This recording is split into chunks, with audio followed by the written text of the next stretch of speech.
Today we're talking about INFJ gatekeeping. And gatekeeping is another trendy word that I love so much because people are talking about it all over the internet, and it applies to INFJs perfectly because we gatekeep so much. So our insights, our energy, our knowledge, there's so much of the things that we actually have gathered throughout our lives that we gatekeep from the people around us.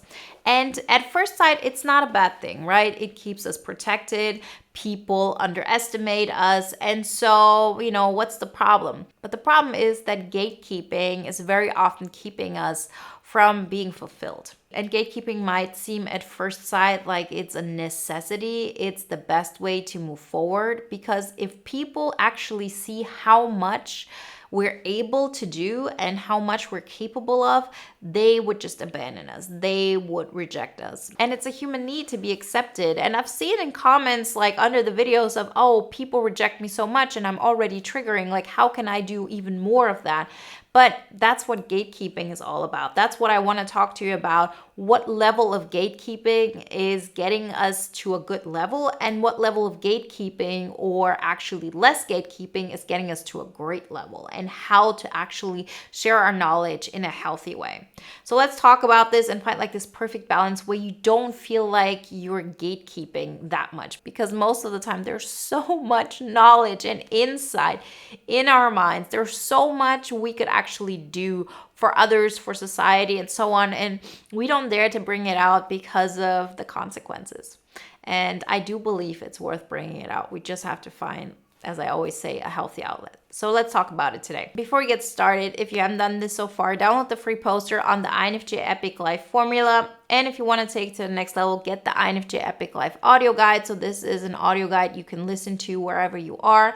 And that is really tailored to INFJs starting their INFJ Epic Life. So that's all about understanding how to use all of the knowledge that you have in your mind to create the life of your dreams. And through that, inspire others as, a byproduct.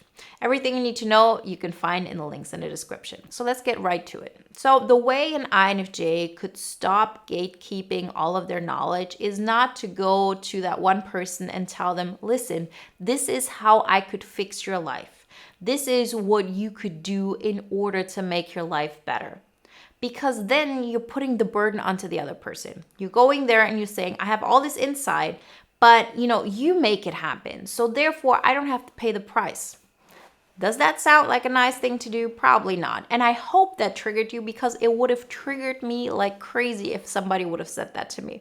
Because of course, that's not what we're doing. That's not what we're doing intentionally. We actually are thinking, oh, there are people around me and I know what is missing, how they could see the world from a different perspective, how they could actually change the reality to their benefit and then make the best out of it. And so we get into friendships with people like this. We get into any kind of dynamic that allows us to use our knowledge to make their lives better. And hopefully through that, they will appreciate us. And at first glance, there's nothing wrong with that. Of course, there's not. We are trying our best. We want to help another person. But we have to understand that this is a form of control. Because what we're doing is the following. We see a person and we say, oh, I see the way you go through life. It's not healthy. So use my knowledge and make your life better.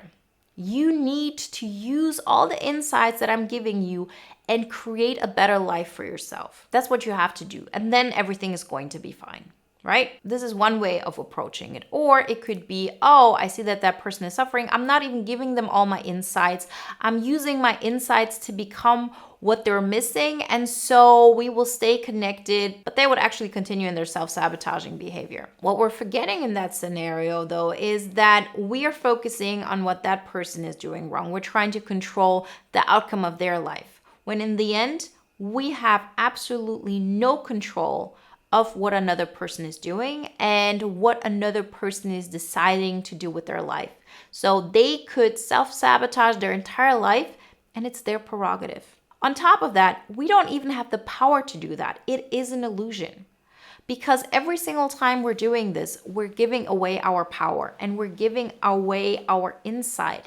And so we continuously are losing energy through that in the hope that, we will get energy back because of everything that we do for others, right? Because it's always an energy exchange. I'm giving you my insights, I'm giving you my focus, I'm giving you my time and energy. And because of that, I'm going to get appreciated. I'm going to get energy back. But the best way to actually, be of service and to inspire others is to do what is best for us, is to actually say, I'm going to use the knowledge that I have to improve my life. Because as long as I'm just telling other people, oh, I know what's best for you, what are people going to think? They might think, oh yeah, at first glance, that sounds right, but who are you to tell me this? What have you accomplished in your life that I should believe you?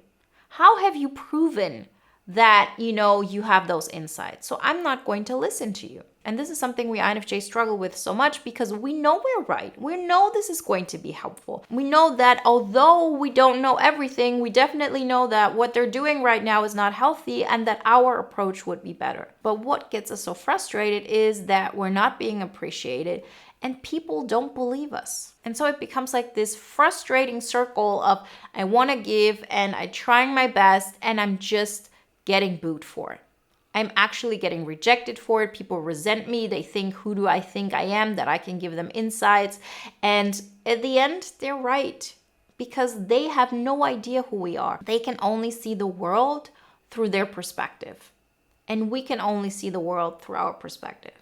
So the thing that is actually necessary is for us to use all our insights, all our knowledge, all of everything that we have learned to improve our lives, independent of the people around us. And this is a very scary concept. And, I talk about this all the time. This is, the basis of everything. But I cannot come up with something else because this is the most important thing. And I'm going to repeat it over and over again. And you'll see how it plays a part in every aspect of our life.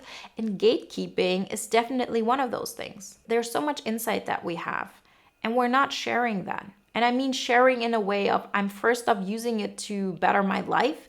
And then I'm also going to have an outlet that I can use to, help people, inspire people, whatever it may be. And it's really an outlet where I put myself and I say, I'm going to give without expecting anything in return. And we cannot do this with the closest people in our lives because there's always going to be an energetic exchange. So think of it like this. Instead of giving away our energy that we actually don't have enough of in the hope that something will come back, and when it doesn't, it frustrates us and we feel like we're not making progress and all of that, think about all the energy that you could put into yourself to feel your best, to create a life that is getting you ahead, that's making your life more comfortable, that's making your life more peaceful, that's making your life more successful on your terms, independent of the people around you, right? Things that are important to you, even if every single person in your life will fall out of it. And that's what's necessary. And that's what we're talking about when it comes to the 5 pillars to an INFJ epic life. This is what the formula is all about and the audio guide. It's really taking those steps. And one of them is, of course, using all the knowledge that you have to create your life and to have other outlets, as in like verbally or whatever it may be, to, share your gift. And as much as I think like there's so much of, knowledge and insight that I'm, for example, sharing through my YouTube channel, that's actually not the main way I stopped gatekeeping.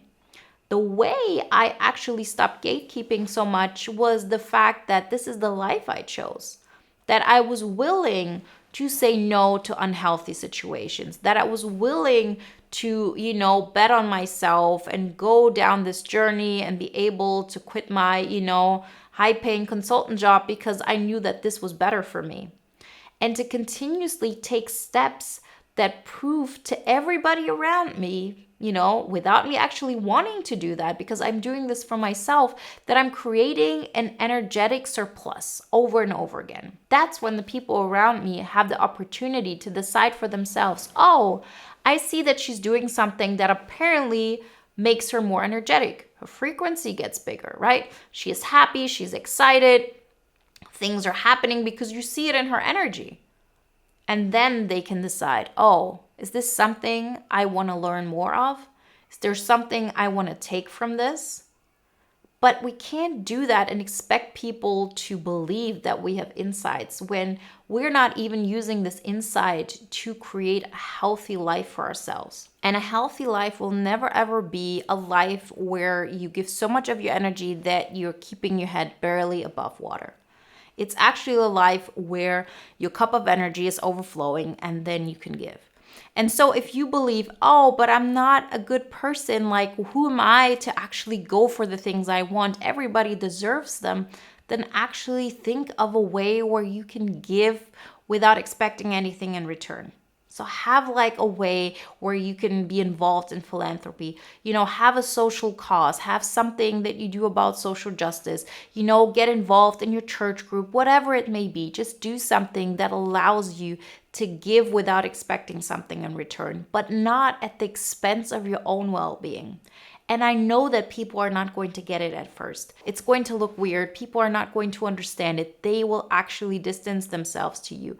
But if you know that you're going towards something that is going to fulfill you, you're going to feel good already on the first day of your journey.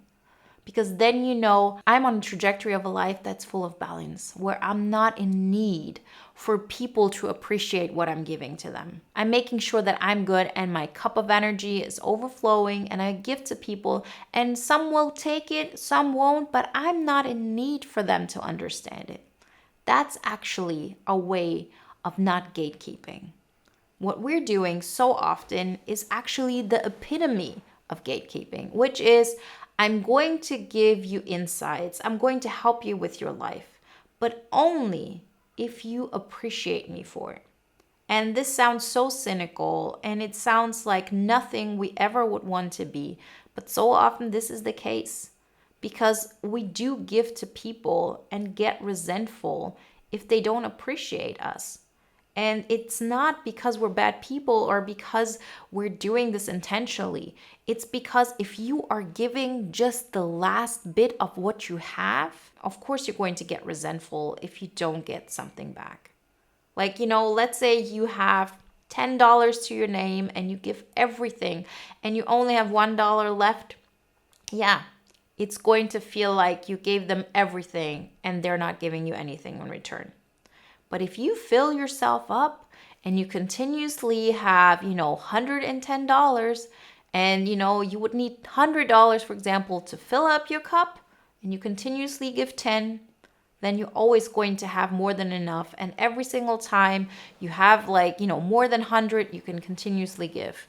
And that's how, before you know it, your cup is not only going to be 100, it's going to be 200, 500, 1,000, and so on. So think of it like this. Think that you're actually going to be of bigger service to the people around you, to society, to humanity, if you use your insight to create a better life for yourself. And if you share with people what you have to give and not in a context of, I need you to appreciate this. It's not an easy task, but I know you got this. So don't gatekeep your INFJ gift. Use it. But make sure that you're at your best and then share it, because that's the only way you can ensure that you can really give freely and that there are no covert contracts connected to that. Remember, if you want some more insights how to get that entire process started, creating your INFJ Epic Life, then check out the INFJ Epic Life formula. And if you want to take it to the next level, then get the INFJ Epic Life audio guide. Everything you need to know you can find in the links in the description. And if you want to watch another video now that is in line with today's topic, then check out the video you see on the screen right now. I'll see you in the next one. Bye, guys.